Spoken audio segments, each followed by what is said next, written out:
Welcome. If you've been wondering how to block someone on Pinterest, you've come to the right place.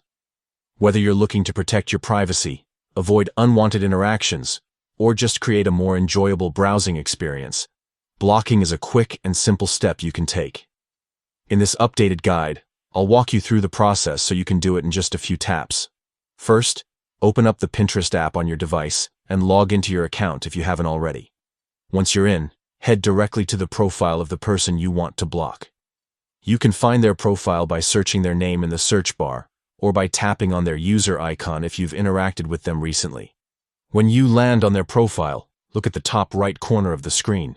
Go ahead and tap on those three dots. A menu will appear with several choices, and among them, you'll see the option to block. Tap block, and Pinterest will give you a quick confirmation message just to make sure you really want to take this action.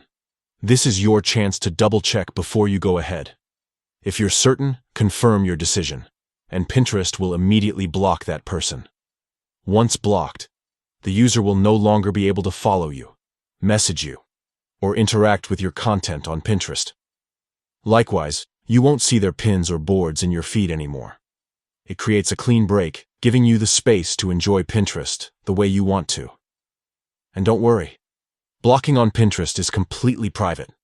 The person you've blocked won't be notified that you took this step, so you can feel confident in your choice without any awkwardness. That's really all there is to it. Just remember these quick steps. Open the app, visit their profile, tap the three dots, and select block. With just a moment of your time, you can take control of your Pinterest experience and make it as positive as possible. Thanks for watching.